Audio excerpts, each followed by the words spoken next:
أعوذ بالله من الشيطان الرجيم.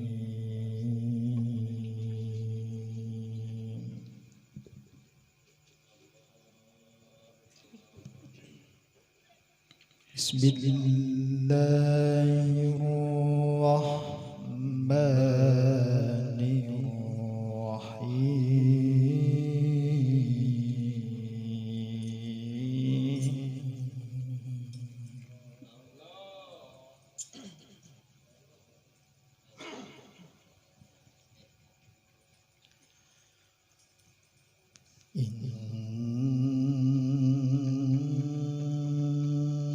إنا نخاف من ربنا يوما عبوسا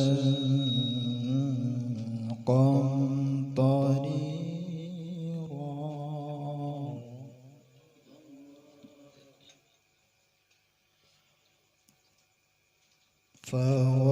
فوقاهم الله شر ذلك اليوم ولقاهم نضرة وسرورا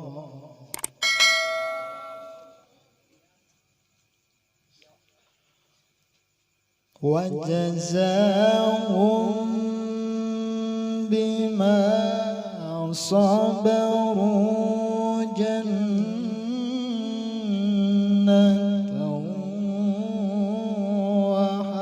وحريرا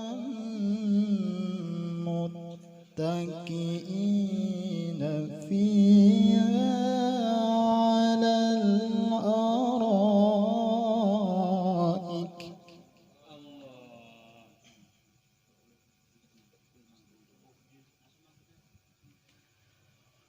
لا يرون فيها شمسا ولا زمهريرا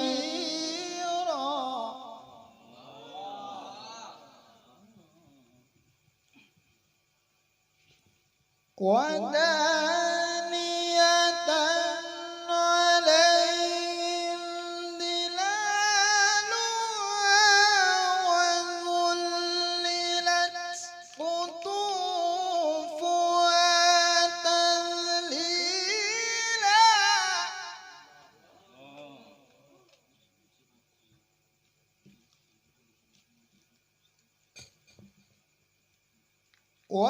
ويطاف عليهم بآنية من فضة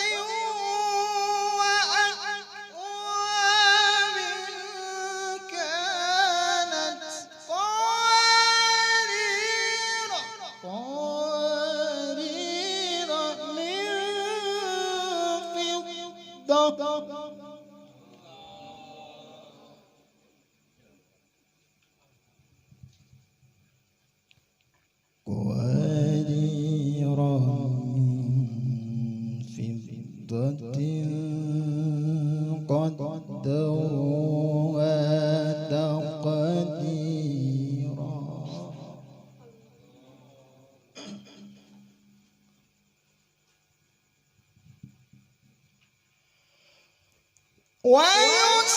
ويسقون فيها كأسا كان مزاجها جميلا عينا فيها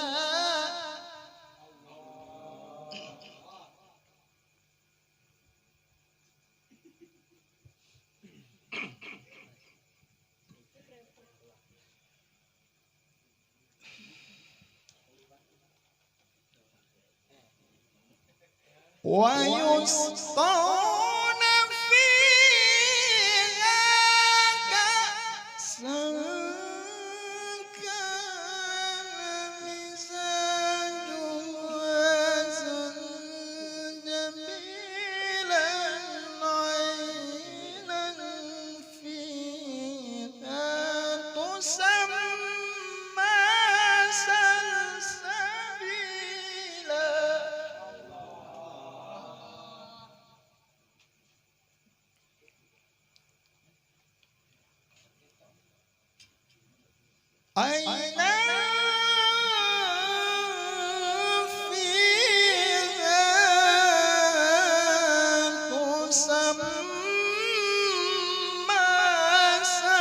salsabila.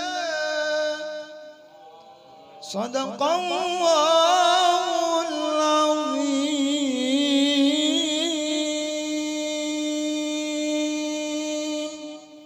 Assalamualaikum warahmatullahi wabarakatuh.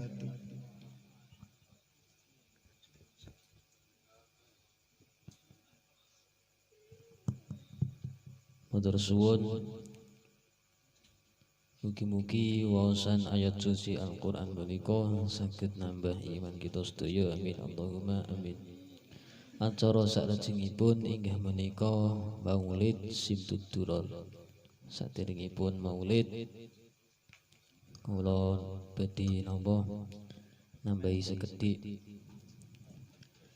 niku menika acara dalu menika inggih menika Haul Habib Ali bin Muhammad bin Husain Al-Habsyi, yang mana beliau adalah pengarang Maulid Simtud Duror yang kholnya itu setiap tahun diadakan sangat besar sekali.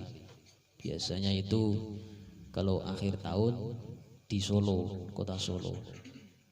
Berhubung ada pandemi diadakan dulu. Diadakan di Mono Ketingan. Ya, semua itu mengadakan. Kemarin di Kudus yang mengadakan. Kemarin juga di Solo itu mengadakan, tapi acara khusus, tidak untuk umum. Tapi kalau di Yaman, wis otomatis ngadakno ning kono. Pirang-pirang to mriko ndek wingi. Nah, mengupas tentang mengetahui, mengenal siapa itu Al-Habib Ali bin Muhammad Al-Habsyi. Nah, saderengipun niki cerita para wali, niki ceritane wali. Habib Ali bin Muhammad bin Hasan Al-Habsyi kan wali. Pengarang Maulid Simtud Duror. Niku nek ngarang Maulid niku tahu ngerti ceritane, nate ngertos ceritane. Itu mengarangnya dengan rasa rindu. Jadi pas saya rindu datang langsung mengarang. Mengarangnya dengan perasaan rindu.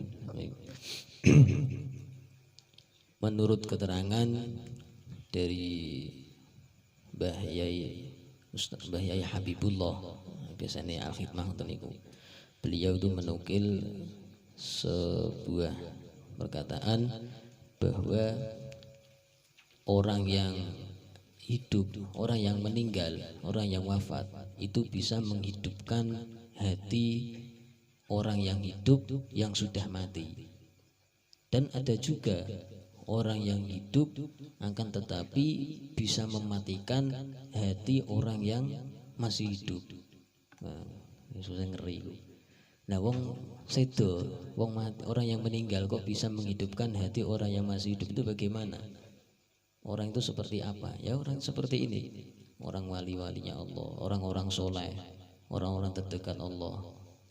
Dengan kita memperbanyak menyebut namanya, dengan kita memperbanyak menyebut karya-karyanya, salah satunya ini Maulid Simtud Duror, dan kita memperbanyak menyebut namanya, sejarah-sejarahnya dibaca, biografinya dibaca, itu akan menghidupkan hati kita. Nah, secara otomatis jenenge barokah iku ra ketok, kira. Dan nek ketok itu rebutan, mana disembunyinya Gusti Allah. Lah terus yang nomor loro, orang yang hidup akan tetapi bisa mematikan hati orang yang masih hidup. Siapakah itu? Itu orang yang jauh dari Allah. Contohnya orang yang kafir, orang yang sering bermaksiat kepada Allah. Itu kok kamu pelajari, kok cedai, itu hatimu akan mati. Kira biasanya delok wong kafir. Wong kafir ora diteliti. K-pop apa iki? Kira opa-opa Korea. Nah, biasanya ngoten niku. Nah, kuwi diteliti biografine kok kepiye. Nah, iku marake atine atos. Terus delok-delok wong maksiat. Nah, dadi nek wong maksiat ya aja dicedhaki. Kira. Maksudnya dicedhaki ya ora kok malah gabung terus ya aja marake atine atos. Ya luwih apik iki didongake. Kalau ndak bisa kita mencegah ya kita lebih baik doakan saja, jangan sampai memusuhi. Tidak mendekati bukan berarti kita memusuhi, nah, kan gitu. Ya, maka dari itu saya di sini mau menyampaikan sedikit tentang Habib Ali bin Muhammad bin Hasan Al-Habsyi. Semoga dengan cerita ini hati kita dihidupkan oleh Allah Subhanahu wa taala, barokahipun kisah para aulia. Habib Ali bin Muhammad bin Husain Al-Habsyi, beliau lahir di desa yang bernama Qosam, desa yang terpencil di daerah Yaman. Lahir pada tahun 1259 Hijriah, berarti 183 tahun yang lalu, Hijriah bukan Masehi. Bapaknya itu, abahnya bernama Habib Muhammad bin Husain Al-Habsyi, sedangkan ibunya bernama Hubabah Alawiyah bin Husain Al-Hadi Al-Jufri. Ibunya orang soleh semua, ibunya solehah alimah, bapaknya soleh alimah alim. Nah, bapaknya itu mufti, orang yang terkenal, orang yang terpengaruh di kota Mekah. Nah, sedang ibunya solehah alimah, maka menurunkan anak yang soleh otomatis.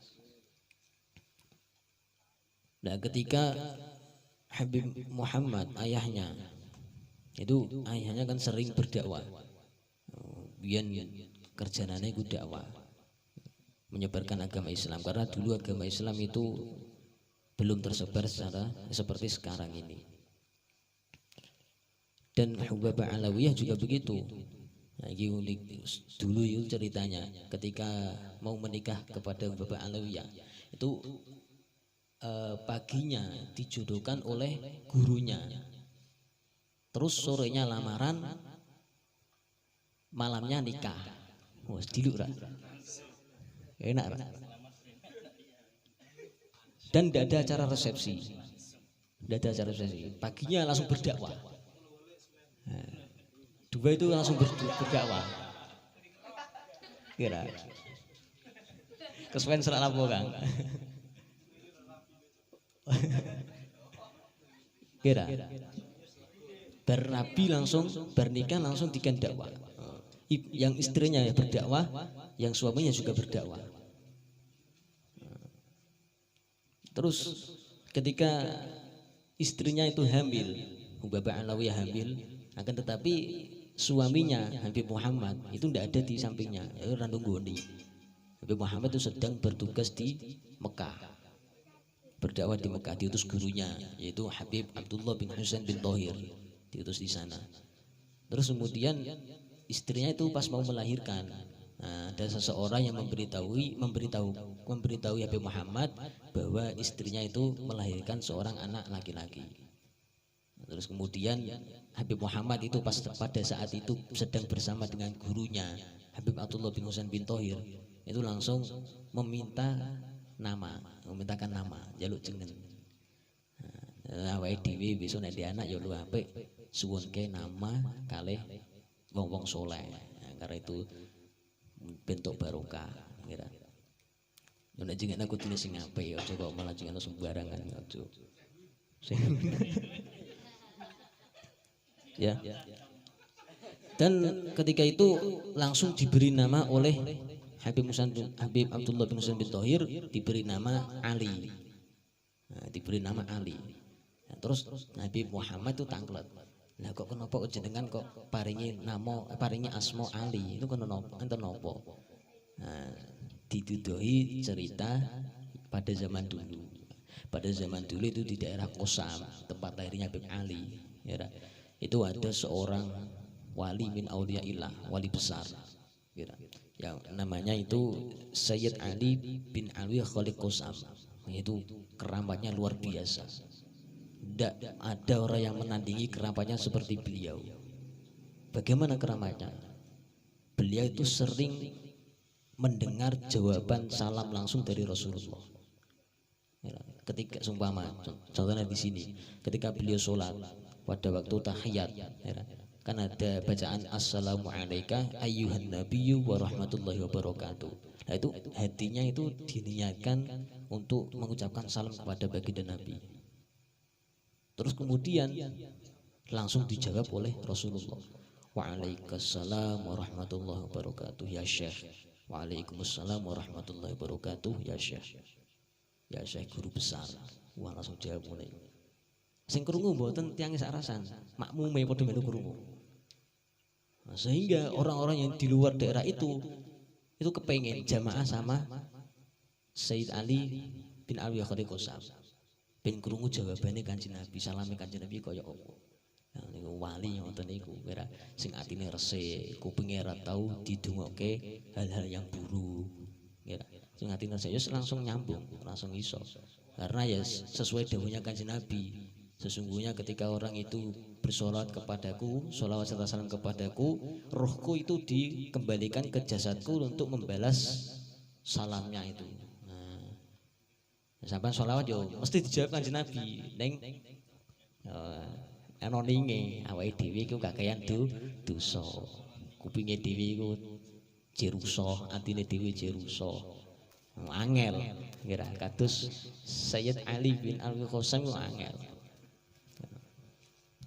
Maka dari itu beliau memberikan nama Ali kepada anaknya, putranya Habib Muhammad yang baru lahir. Supaya apa? Supaya akhlaknya itu bisa seperti Sayyid Ali bin Ali Khalid Qosam, amal ibadahnya, ilmu-ilmunya, dan makom atau kedudukan walinya itu sama seperti beliau. Nah, itu tujuannya 3E jengen ya ngoten-ngoten niku. Nama adalah doa. Terus yang selanjutnya Habib Muhammad bin Abdul Habsyi bersama ibunya. Nah, cilikane niku mboten nate di rumah bapake. Nah, karena bapaknya itu sangat sibuk. Tugas ke luar negeri terus. Mekah Yaman jarake piro? 500 kilo. 500 kilo 600 kilo sebenarnya.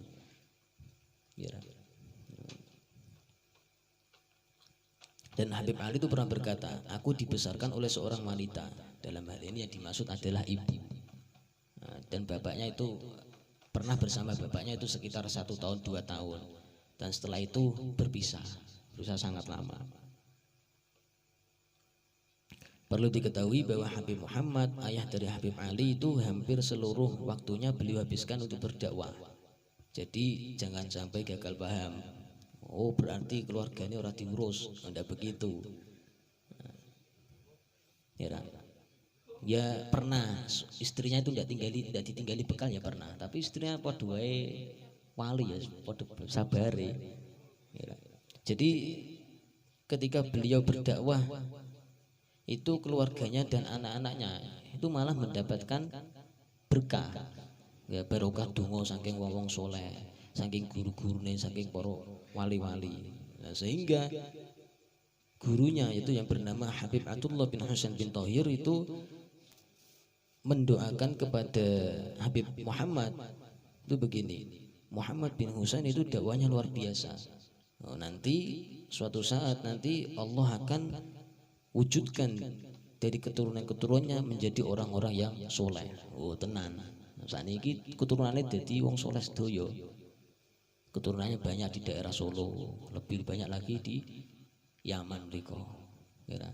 Itu keturunannya dari orang-orang soleh semua. Jadi Habib Ali masa kecilnya itu setiap hari bersama ibunya. Dan beliau diajarkan waktu kecil sebelum tidur itu donga kados ngeten niki.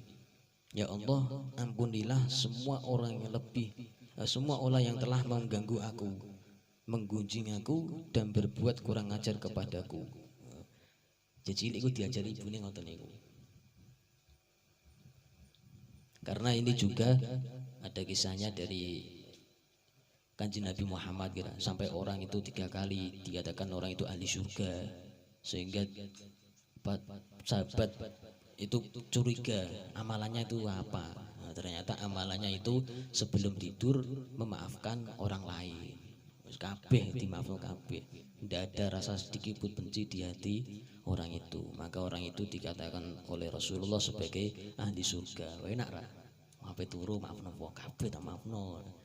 Mlebu swarga. Enak. Dan Habib Ali bin Muhammad Al-Habsyi masa kecilnya itu sering mendengar dan membaca kisah-kisah para wali. Ora kok anak-anak saiki sing didelok apa? Mobile Legend. Sama sing ngomong Kanjeng lho. Kira cah cilik-cilik saiki sak dolan-dolan dolanan HP. Biyen beda karo wong biyen. Orang dulu ya, seperti Habib Ali bin Muhammad Al-Habsyi, cilikane niku sering membaca kisah dari para aulia dan mendengar. Dan setelah membaca dan mendengar, beliau langsung pergi ke ibunya. Bu, dongake Bu, ben aku iso koyok wong kae. Doakan saya Bu, supaya saya itu bisa seperti orang yang itu. Supaya yang diberikan di sini, supaya yang apa yang mereka dapatkan itu saya juga dapatkan. Kira. Nah wong saiki ibu-ibu nek dikonoke, Bu aku doake Bu den dadi wali. Lah anak rasa dhuwur-dhuwur ngene kono. Ya aja. Lah ibu ya dungane tembus, ya ngeri ibu dungane iku. Lebih mustajab daripada doanya 1000 wali. Doanya langsung tembus 7 langit. Nah itu doanya seorang ibu. Makanya hati-hati, sing hati-hati kalau ibu. Nah jujur keceplosan pas dilalah ngomong elek tiba ning anake terus dijabah pangeran terus piye? Nah, ambiar nasibmu. Kira. Nah, terus di sini saya akan tutup dengan bisyarah. Bisyarah itu kabar gembira dari Habib Ali bin Muhammad Al-Habsyi tentang perayaan Maulid Nabi. Nah, tidak ada perkumpulan yang dapat mengangkat bala dan kesulitan yang lebih ampuh daripada perkumpulan Maulid Nabi. Kados seten iki sing saged ngangkat bala, kira, dan mengangkat kesulitan. Itu tidak ada yang lebih ampuh daripada perkumpulan Maulid Nabi Muhammad Sallallahu Alaihi Wasallam. Dan inti dari perayaan Maulid, intine dari perayaan Maulid ini adalah waktu taubatmu. Wahai hamba-hamba yang jauh dari Allah, wahai hamba-hamba yang sering bermaksiat, ini adalah waktu taubatmu, waktu untuk mendekatkanmu kembali kepada Allah. Apabila engkau ingin bertobat kepada Allah, ini waktu kembalimu. Wahai orang yang kabur dari rahmat Allah, kalau kau ingin kembali kepada Allah, ini adalah waktunya. Perkumpulan seperti ini tidak dilakukan kembali karena dosa-dosa telah diampuni oleh Allah Subhanahu wa taala.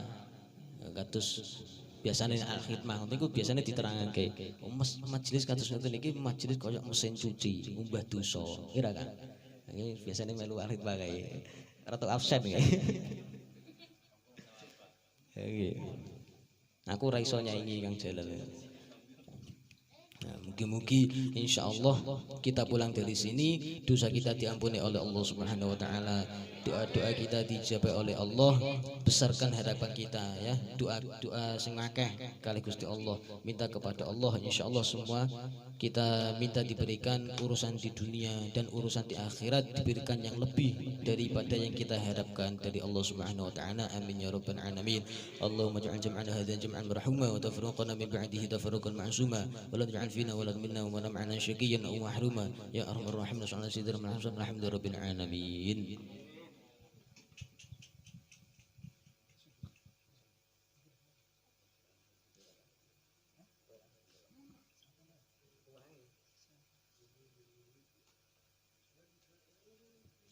Bismillahirrahmanirrahim. Al-Fatihah. Hadratil Mustafa Muhammadin sallallahu alaihi wasallam ala wazwaji wa dzurriyyatihi wa sallallahu alaihi wa sallam min al-mursalin al-awwalin as-sadiqin samada tabi'in ma'al qarabin khususan sunnatul syaitan qadarin jalil aqsan sanatihim ala hadrati khususan sahibul haul al-habib Ali bin Muhammad bin Hasan al-Habsyi أن الله رجم جنة كثر مثوبتهم وعند سنتهم حفظ بجاههم ويفعل بأسر من نور علومه ونحن بذن آخر بسر الفاتحة. أعوذ بالله من الشيطان الرجيم. بسم الله الرحمن الرحيم. الحمد لله رب العالمين الرحمن الرحيم مالك يوم الدين إياك نعبد وإياك نستعين اهدنا الصراط المستقيم صراط الذين أنعمت عليهم غير المغضوب عليهم ولا الضالين.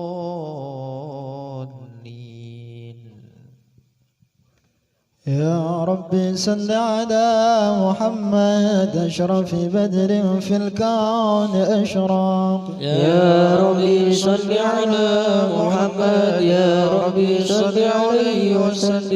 يا ربي صل على محمد المصطفى الصادق الصادق المصدق يا ربي صل على محمد يا ربي صل عليه وسلم يا ربي صل على محمد من بالسخاء والوفاء تخلق يا ربي صل على محمد يا ربي صل عليه وسلم يا ربي صل على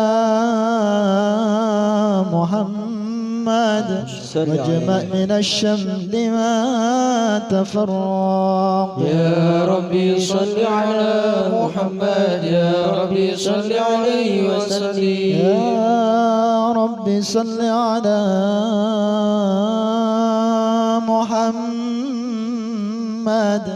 وافتح من الخير كل مغلق يا ربي صل على محمد يا ربي صل عليه وسلم يا ربي صل على محمد يا ربي صل عليه وسلم يا ربي صل على محمد يا ربي صل عليه وسلم الله الجلال أعطاك الجمال يا شمس الكمال يا نور الإيد نورك الوضع ملك الأرواح نورك الوضع ملك الأرواح كم موهب الراح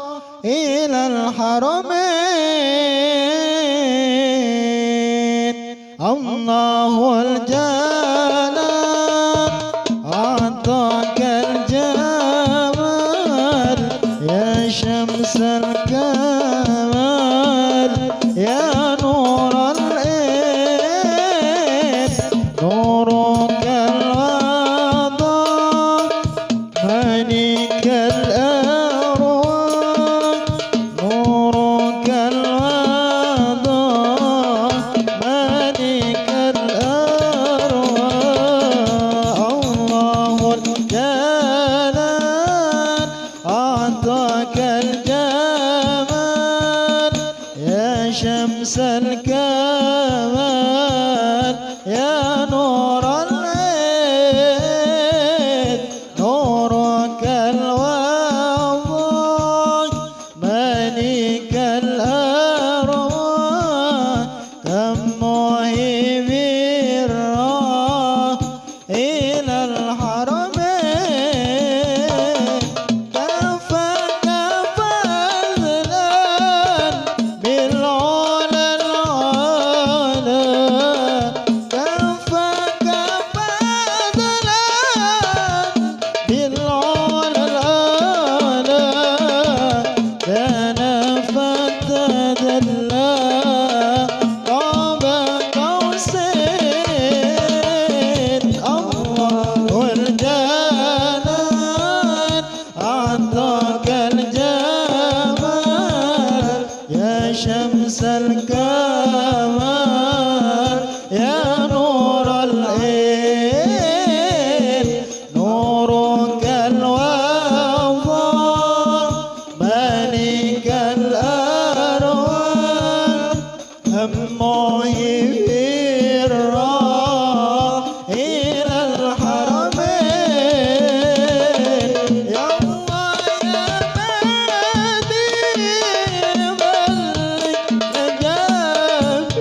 فيكم يرضي نبينا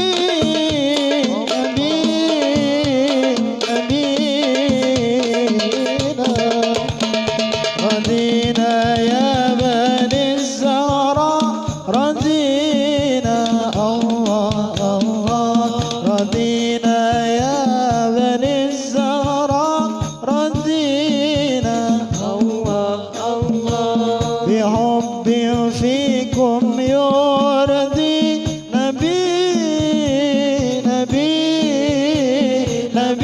نبينا وللسبت الحسين ذا أخوه وللسبت الحسين كذا أخوه وحيدر ثم زين العبيد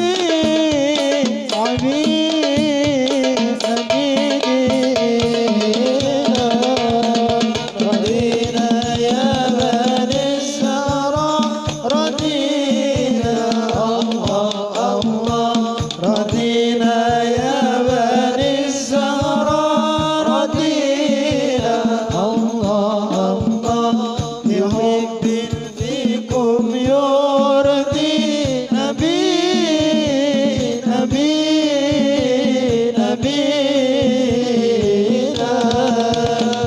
وزينب من لها سمي وزينب من لها فضل سمي سلالة أحمد في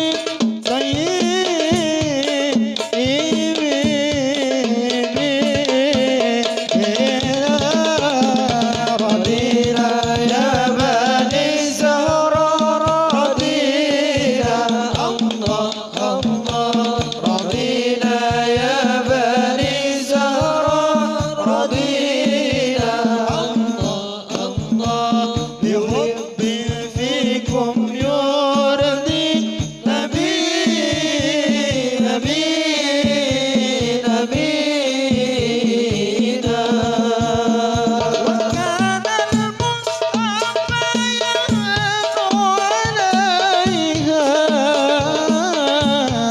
وكان المصطفى يحنو عليها وكان المصطفى يحنو عليها يا بني الزهراء رضينا الله رضينا يا بني الزهراء رضينا الله الله بحب فيكم يرضي نبينا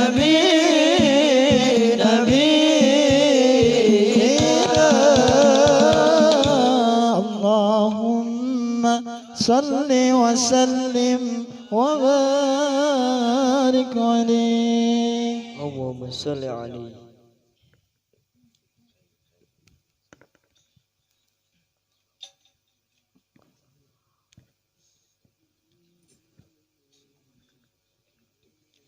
Bismillahirrahmanirrahim.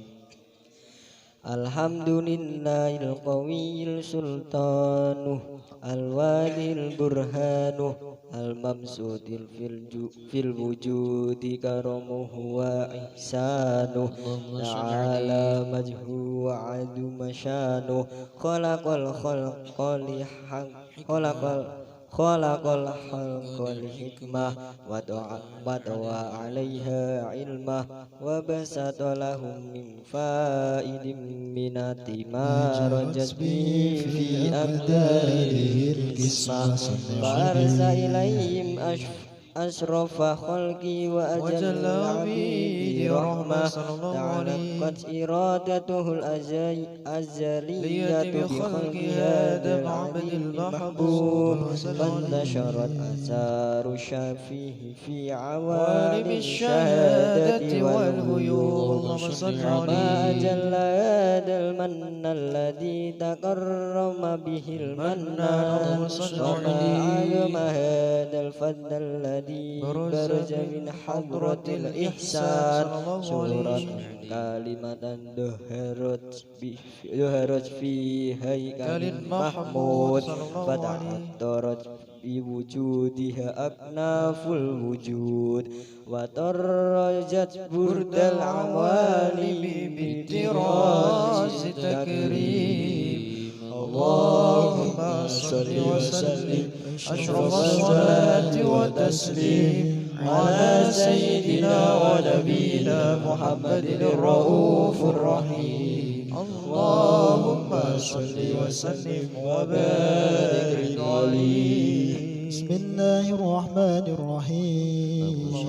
تجلى الحق في عالم قدسه الواسع تجليا قضى بانتشار فضله في القريب والشاسع وله الحمد الذي لا تنصر أفراده بتعداد ولا يمل ذكره بكثرة ترداد عبر أبرز من عالم الإمكان صورة هذا الإنسان يتشرف وبوجود الثقلان وتنتشر أسراره في الأكوان وما من سر اتصل بقلب منيب إلا بسوابق فضل الله هذا الحبيب يا حبيبنا اللي شهدنا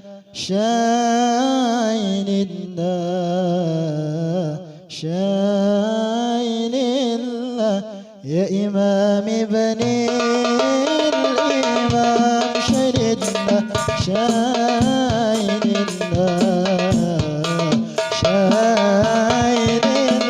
يا حبيبنا اللي شهدنا شايلنا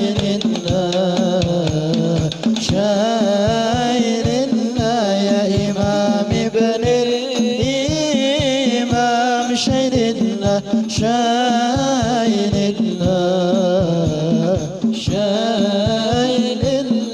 بهريدا قد أظهرنا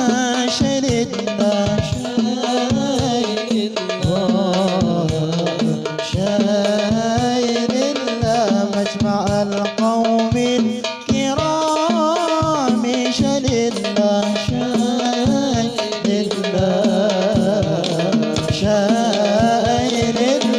يا حبيبنا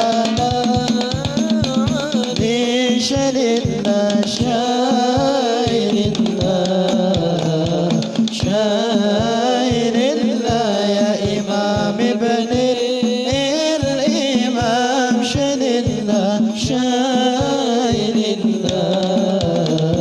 شايلنا وبلغنا ما طلبنا شايلنا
الله شاعر الله شاعر الله يا إمام الإمام شاعر الله شاعر الله شاعر الله ربي فاجعل مجتمعنا شاعر الله شاعر الله شاعر الله ويتوسنا الختام شاعر الله شاعر الله شاعر الله يا حبيبي أنا نادني شاعر الله شاعر الله شاعر الله يا إمام الإمام شاعر الله شاعر الله شاعر الله إمام قد سأل شاعر الله شاعر الله شاعر الله من الله يا كالتسام شاعر الله شاعر الله شاعر الله يا حبيبنا علي شاعر الله شاعر الله شاعر الله إمام شاعر الله شاعر الله شاعر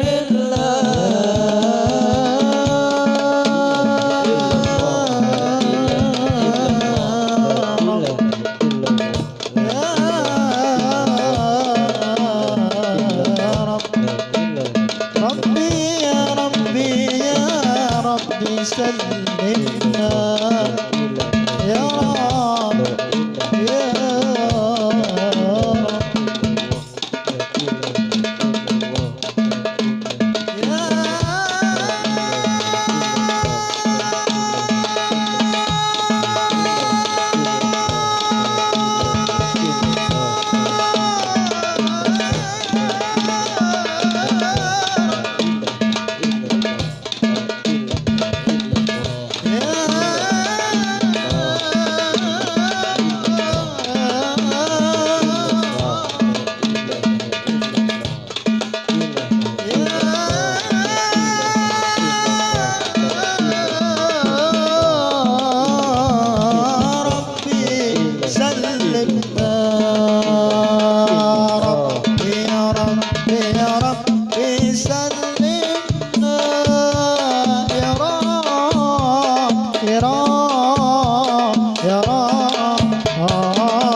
سلمنا يا رب يا رب يا ربي سلمنا ربي يا ربي يا ربي سلمنا يا رب يا رب يا ربي سلمنا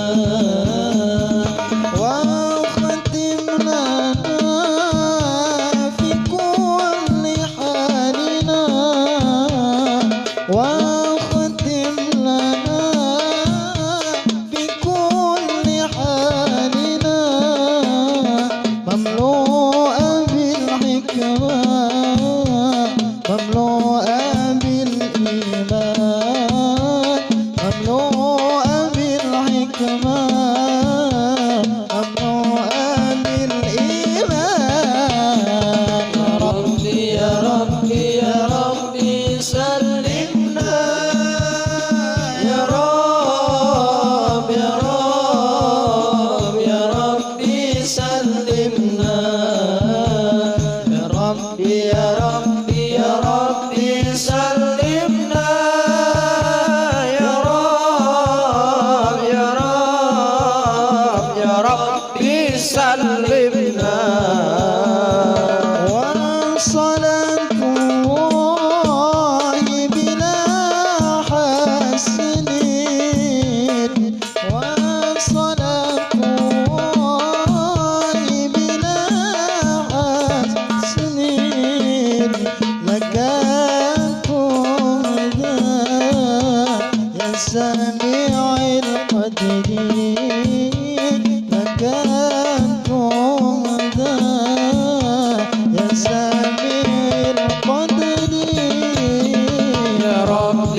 سلمنا يا ربي يا ربي يا ربي سلمنا يا رب يا رب يا ربي سلمنا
صل عليه.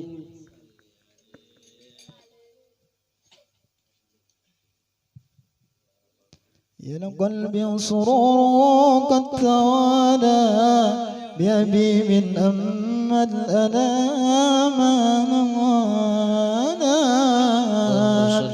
جل من شرف الوجود بنور أمر الكون بهجة وجمالا قد ترقى في الحسن على مقام وتناهى في مجده وتعالى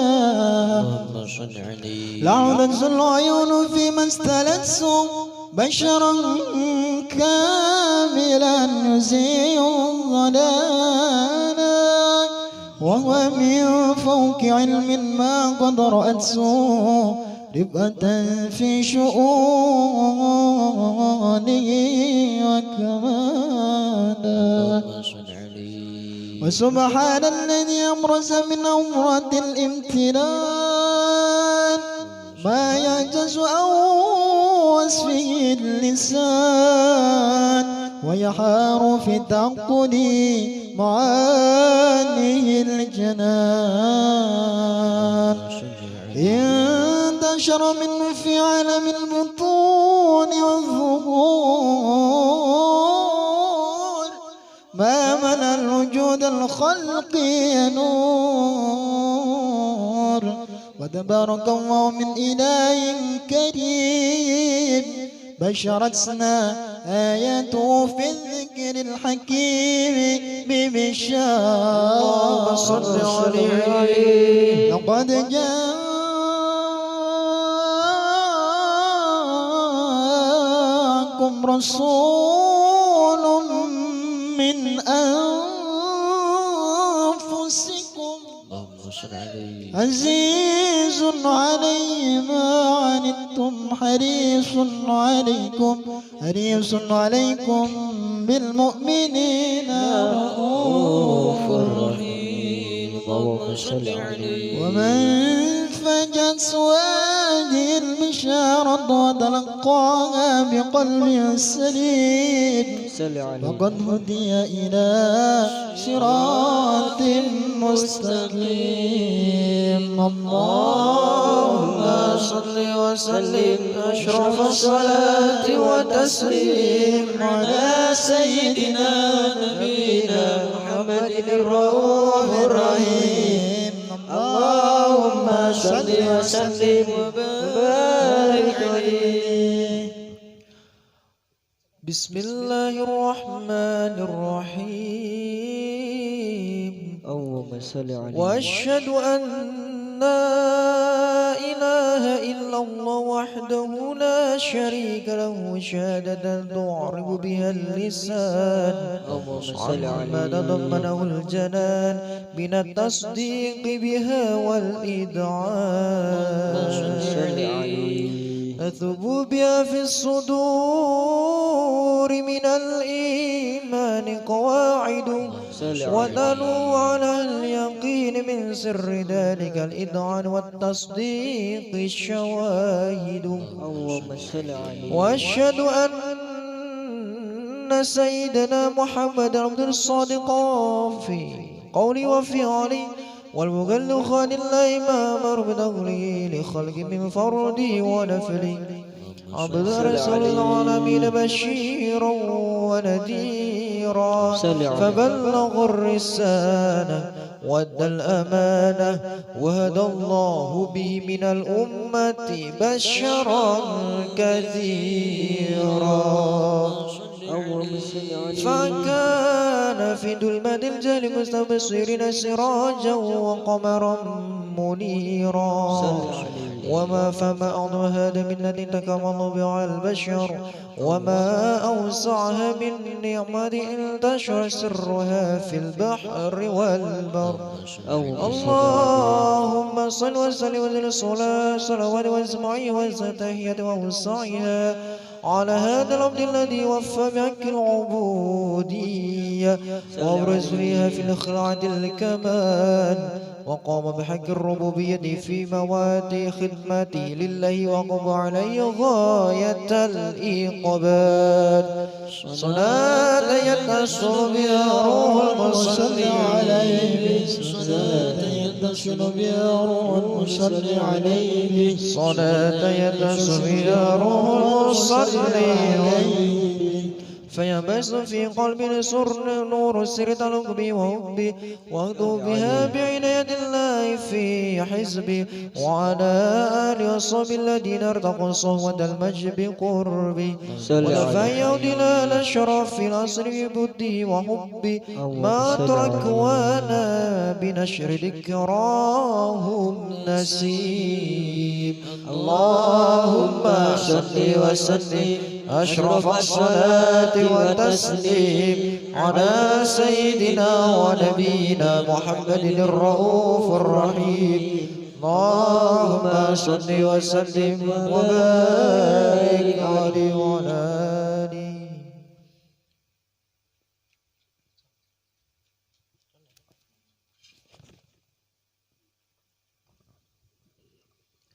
اللهم صل وسلم وبارك عليه وعلى آله وأصحابه.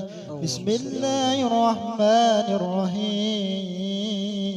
اللهم صل عليه أما بعد فلما تعلقت سرادة الله في العلم القديم بظهور أسرار التخصيص للبشر الكريم اللهم صل عليه بالتقديم والتكريم نفذت القدرة الباهرة بالنعمة الواسعة والمنة الخامرة فانفلقت بينة التصوير في العالم المطلق الكبير. اللهم صل عليه جمال مشهود بالعين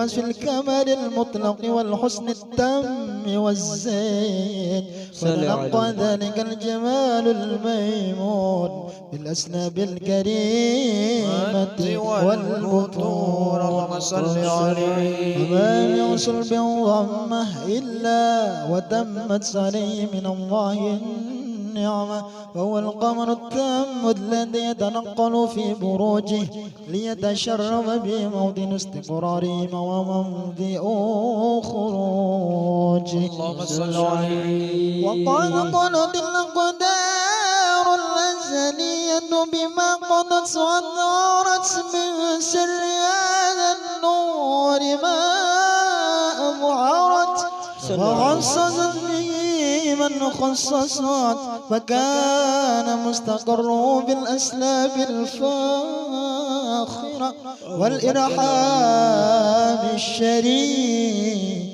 الطاهرة،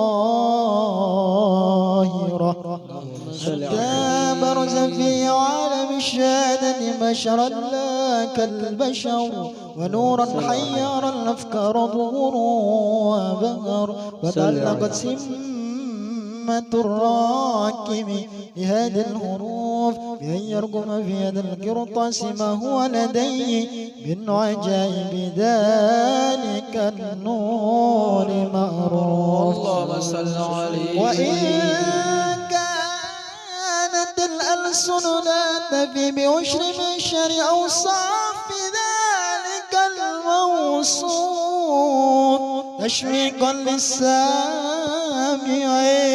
من خاص المؤمنين، وترويحا للمتعلقين بهذا النور المبين. إلا فأن نضرب القلم عن شؤون خير الأنام، ولكن هزني لا تدوين ما بالضوء من سير أشرف المخلوقين، وأكرمه الله بما في مولده من الفضل الذي أما العالمين.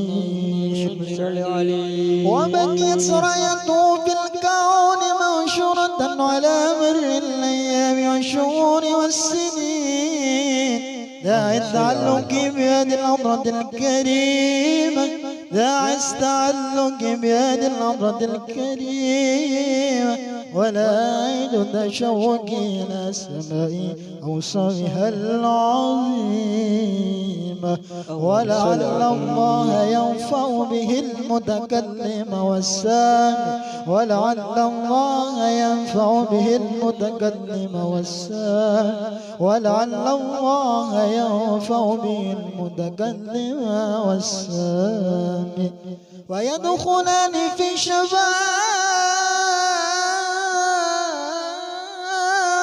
هذا النبي الشافي،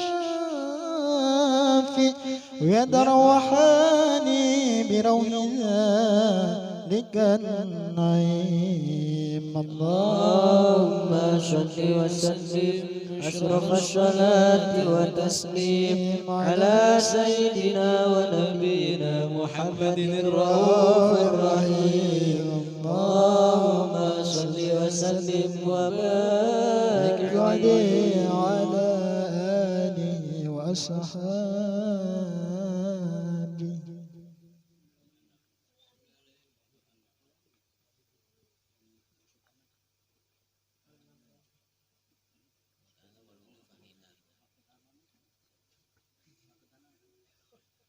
اللهم صل وسلم وبارك عليه وعلى آله. وقد آن القلب أن يخض ما حركته فيه الأنامل، اللهم صل عليه. الفهم من شفاة هذا العبد المحبوب الكامل والشمائل التي أحسن الشمائل. أولا حسن أن نثبت ما بلغ إلينا في شأن هذا الحبيب من أخبار وآثار، يتشرف بكتابه بكتابته القلم والقرطاس وتتنزه في حدائقه الأسماع والأبصار. وقد بلغنا في الأحاديث المشهورة أن أول شيء خلق الله والنور الموضع في هذه الصورة، فنور هذا الحبيب أول مخلوق برز في العالم، فمنه تفرع الوجود خلقا بعد خلق فيما حدث وما تقادم. وقد أخرج عبد الرزاق بسنده عن جابر بن عبد الله الأنصاري رضي الله عنهما قال: قلت يا رسول الله بأبي وأمي أخبرني عن أول شيء خلق الله قبل الأشياء. قال: يا جابر إن الله خلق قبل الأشياء بنور نبيك محمد صلى الله عليه وسلم من نوره. وقد ورد من حديث أبي هريرة رضي الله عنه أنه قال: قال رسول الله صلى الله عليه وسلم: كنت أول النبيين في الخلق وآخرهم في البعث. وقد تعددت الرواية بأنه أول الخلق وجودا وأشرفهم مولودا. ولما كانت السعادة الأبدية لها ملحظات خفية اختصت من شاءت من البرية بكمال الخصوصية، واستودعت هذا النور المبين أصناب وبطون من شرفته من العالمين، فنتقل هذا النور من صلب آدم ونوح وإبراهيم حتى وصلته يد العلم القديم إلى من خصصته بالتكريم أبيه الكريم عبد الله بن عبد المطلب ذي القدر العظيم، وأمه التي هي في المخاوف آمنة السيدة الكريمة آمنة. فألقاه صلب عبد الله فألقاه إلى بطنها فانضمت أحشاؤها بمعونة الله محافظة على حق هذه الذرة وصونها، فحملته برعاية الله كما ورد على حملا خفيفا لا تجد له ثقلا ولا تشكو منه ألما ونعلانا، حتى مر الشهر بعد شهر من حمله وقرب وقت بروزه إلى عالم شهادة لتنبسط على أهل هذا العالم فيوضة فضله وتنتشر فيه آثار مجده الصميم. اللهم صل وسلم أشرف الصلاة وتسليم على سيدنا ونبينا محمد الرؤوف الرحيم. اللهم صل وسلم وبارك عليه، اللهم صل وسلم وبارك عليه وعلى آله. ومنذ علقت به هذه الدرة المكنونة والجوهرة المشونة والكون كله يصبح ويمسي في سرور وابتهاج بقرب ظهور إشراق هذا السراج، والعين متشوفة إلى بروزه متشوقة إلى التقاط جواهر كنوزه. كل دابة لقريش نطقت بفصيح العبارة معلنة بكمال الإشارة، وما من حامل حملت في ذلك العام إلا أتت في حملها بغنام من بركة وسعادة هذا الإمام. ولم تزل الأرض والسماوات متضمخة بعطر الفرح بملاقة أشرف البريات، بروز من عالم الخفاء إلى عالم الظهور بعد تنقله في البطون والظهور. فأظهر الله في الوجود بهجة التكريم وبسط في العالم الكبير مائدة التشريف والتعذيب ببروز هذا البشر الكريم. اللهم صل وسلم أشرف الصلاة وتسليم على سيدنا ونبينا محمد الرؤوف الرحيم. اللهم صل وسلم وبارك عليه. أعوذ بالله من الشيطان الرجيم. بسم الله الرحمن الرحيم.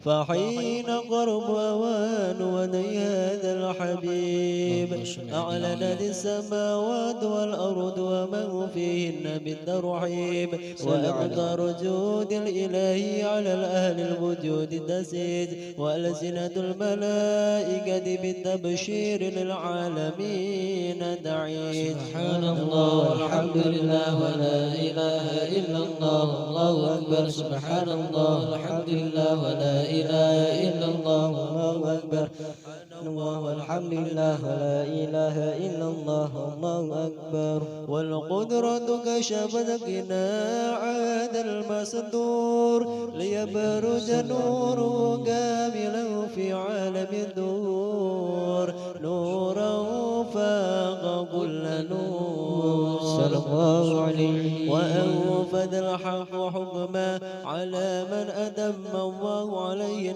النعمة من خواص الأمة أن يحضر عند وجه أمة تأنيسا لجنابها المسعود وانشرنا في هذا سمات الممدود فحضرت بتوفيق الله سيدة مريم وسيدة الآسية ومعهما من الحور العين من قسم الله له بشرف بالقسمة الوافية الذي رتب الله على حضور وجود هذا المولود فبلغ سبع الكمال من النور عن عمود وبرز الحامد المحمود مدعنا لله بالتعظيم والسجود صل عليه صلى الله على محمد صلى الله عليه وسلم صلى الله على محمد صلى الله عليه وسلم يا نبي سلام عليك يا رسول سلام عليك يا حبيب سلام عليك صلوات الله عليك سلام عليك يا رسول سلام عليك يا حبيب سلام عليك صلوات الله عليك أشرق الكون ابتهاجا بوجود المصطفى ولأهل الكون أنس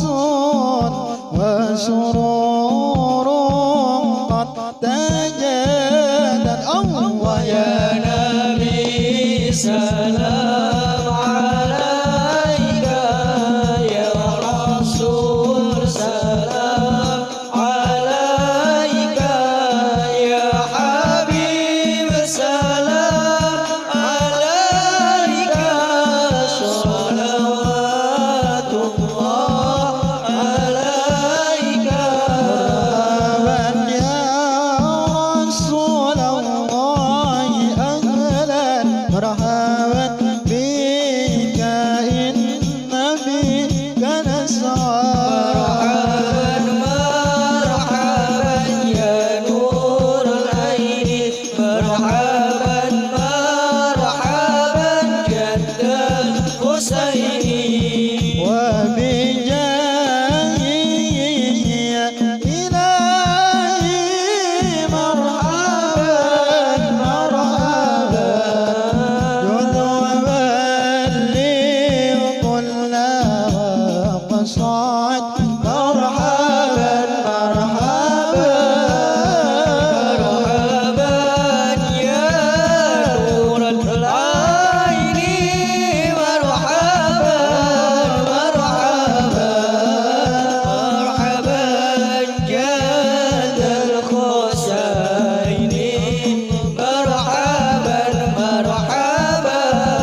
رشد ربي بلغنا بجاهك في جوارك غير مقاد يا نبي سلام عليك يا رسول سلام عليك يا حبيب سلام عليك صلوات الله عليك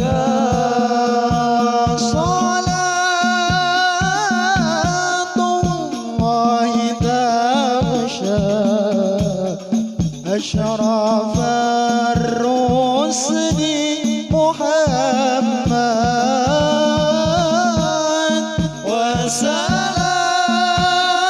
وسلام مستمر كل حين يتجدد صلى الله على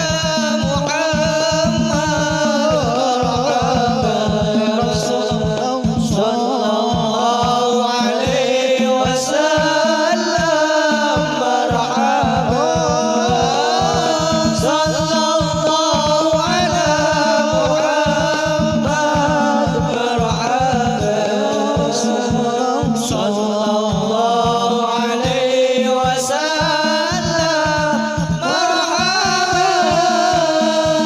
مرحبا غنم سري وأخفى مستجيب دعوتي يا الله ربي واغفر لي ذنوبي يا الله ببركة الهادي محمد يا الله ربي فارحمنا جميعا يا الله بجميع السيئات يا الله ربي فاغفر لي ذنوبي يا الله ببركة الهادي محمد يا الله ربي فارحمنا جميعا يا الله بجميع الصالحات يا الله ربي فاغفر لي ذنوبي يا الله ببركة الهادي محمد يا الله صلى الله على محمد صلى الله عليه وسلم صلى الله على محمد صلى الله عليه وسلم اللهم صل وسلم وبارك عليه اللهم صل عليه بسم الله الرحمن الرحيم اللهم صل عليه وحين برز صلى الله عليه وسلم من بدن أمه برز رافعا غرفه إلى السماء موميا بدل رفع الله أن له صرفا على مجده وسماء وكان وقت مولد سيد الكونين من السهر شهر ربيع الأول ومن الأيام يوم الاثنين ووضع والد ولادته وقبره بالأحرمين وقد ردد أنه صلى الله عليه وسلم ولد مفتونا مقولا مقطوع الصورة تولت لغير صرفين ضوائد القدرة ومبروز إلى هذا العالم يظهر من العجائب ما يدل على أنه أشرف المخلوقين وأفضل الحبائب فقد ورد عن عبد الرحمن بن عوف عمه الشفاء رضي الله عنهما قال لما ولد آمنة رضي الله عنها رسول الله صلى الله عليه وسلم وعلى يدي فاستهل فسمعت قائلا يقول رحمك الله ورحمك ربك قال ذي الشفاء وضع له ما بين المشرق والمغرب حتى نظرت إلى بعض قصور الروم قالت ثم ألبسته وأدجعته فلم أنسب عن قسيتي ظلمة ورعب وقشعريرة عن يميني وسمعت قائلا يقول أين ذهبت به قال إلى المغرب وأسفر ذلك أني ثم عاودني الرعب والظلمة والقشعريرة عن يساري وسمعت قائلا يقول أين ذهبت به قال إلى المشرق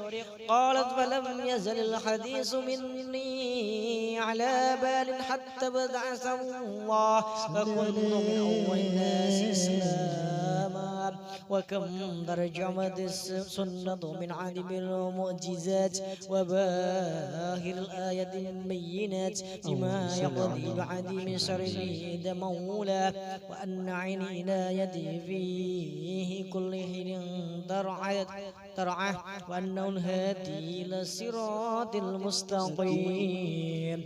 اللهم صل وسلم أشرف الصلاة وتسليم على سيدنا نبينا محمد الرؤوف الرحيم. اللهم صل وسلم وبارك عليه.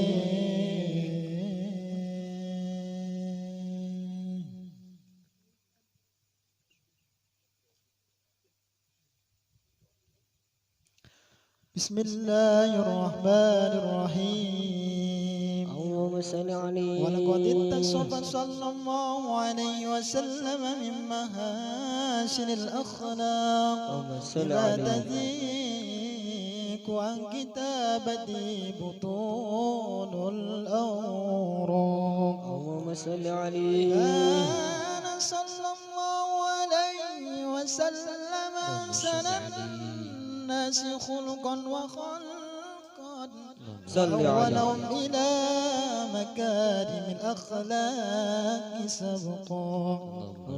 أوصف بالمؤمنين علما ورفقا بر الرؤوف لا يقول ولا يفعل إلا معروفا.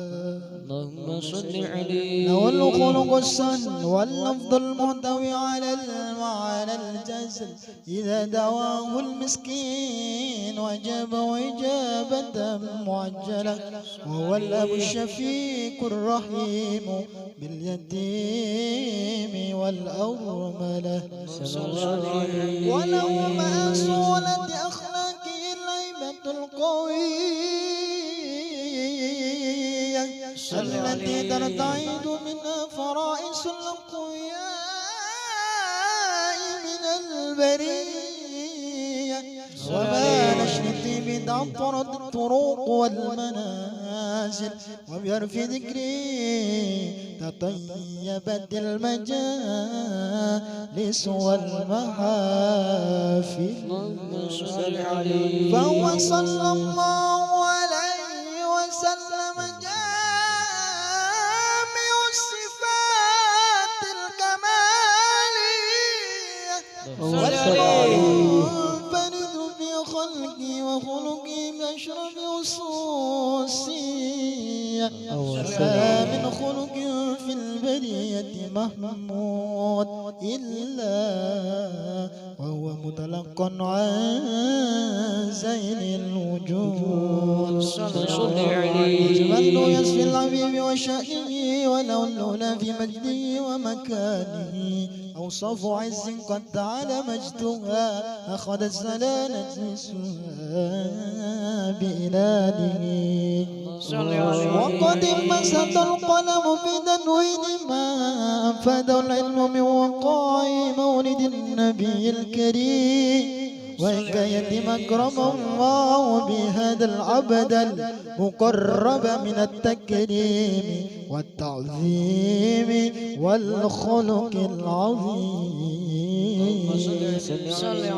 وحسن مني أن أمسك عنة الأقلام بهذا المقام وأقرأ السلام على سيد الأنام. السلام عليك أيها النبي ورحمة الله وبركاته. السلام عليك أيها النبي ورحمة الله وبركاته. السلام عليك أيها النبي ورحمة الله وبركاته. وبذلك يحسن الحسن كما يحسن التقدير وعليه أفضل الصلاة والتسليم. اللهم صل وسلم أشرف الصلاة والتسليم على سيدنا ونبينا محمد الرؤوف الرحيم. اللهم صل وسلم وبارك عليه. أعوذ بالله من الشيطان الرجيم. بسم الله الرحمن الرحيم. الحمد لله رب العالمين حمد الشاكرين حمد الناعمين حمدا يوافي نعمه ويكافئ مزيدا. يا ربنا لك الحمد كما ينبغي لجعلنا سلطانك. اللهم صل وسلم على سيدنا محمد في الأولين وصل وسلم على سيدنا محمد في الآخرين وصل وسلم على سيدنا محمد في كل وقت وحين وصل وسلم على سيدنا محمد في الملأ على يوم الدين. اللهم صل وسلم على سيدنا محمد وصل وسلم. ولما نظم الفكر من دروين الصاف محمدية عقودا توجد الرضا وسلم لسيدنا حبيب محمد صلى الله عليه وسلم اجعل سعيه مشكورا وفعل فيه محمودا وأن يكتب عمل في الأعمال المقبولة وتوجه في التوجهات الخالصة والصلاة الموصولة. اللهم يا من لا تتوجه الآمال فتعود ظافرة وعلى باب عزته تحض الرحال فتغشى منه فيضات الغامرة.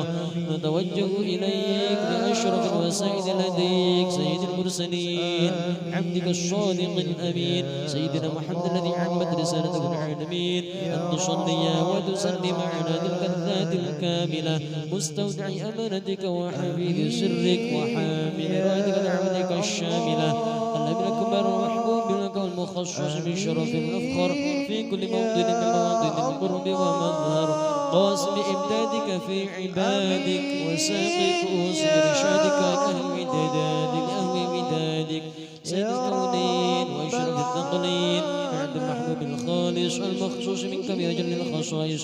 اللهم صل وسلم على وعلى آله وأصحابه وأنا وآل حضرة قدر أبي من أحبابه. اللهم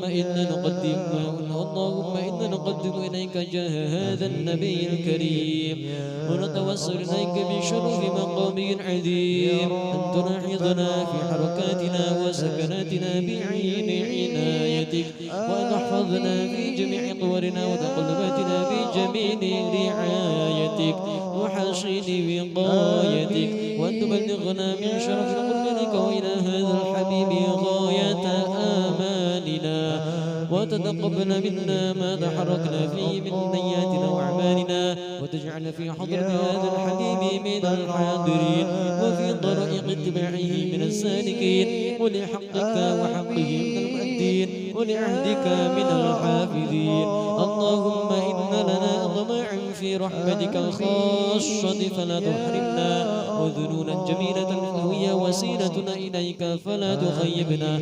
آمنا بك برسولك وما جاء به من الدين وتوجهنا به إليك مستشفعين أن تقابل المذنب منا بالغفران والمسيء بالإحسان والسائل بما سأل والمؤمل بما أمل وأن تجعلنا ممن نصر هذا الحبيب ووازره وله وظاهره وعم ببركاته وشرف وجهته أولادنا ووالدينا وأهل قدرنا ووادينا وجميع المسلمين والمسلمات والمؤمنين والمؤمنات في جميع الجهات وأدم راية الدين القويم في جميع الأقطار منشورة ومعاني من السلام والإيمان بأهلها معمورة معنى وصورة. فاكشف اللهم كربة المكروبين واقض دين المدينين واغفر للمذنبين وتقبل توبة التائبين وانشر رحمتك على عبادك المؤمنين أجمعين واكفي شر المعتدين والظالمين وابسط عدد الولد الحق في جميع النواحي والأقطار وأيدهم بتأييد من عندك ونشر المعاندين من المنافقين والكفار واجعلنا يا ربي في الحشد الحشيد من جميع البلايا واجعلنا يا ربي في الحشد الحشيد من جميع البلايا واجعلنا يا ربي في الحشد الحشيد من جميع البلايا وفي الحرز المكين من الذنوب والخطايا وأدمنا في العمل بطاعتك والصدق في خدمتك قائمين وإذا توفيتنا فتوفنا مسلمين مؤمنين واختم لنا منك بخير أجمعين وصل وسلم على هذا الحبيب المحبوب للأجسام والأرواح والقلوب وعلى آله وصحبه ومن إليه منسوب وآخر دعوانا أن الحمد لله رب العالمين.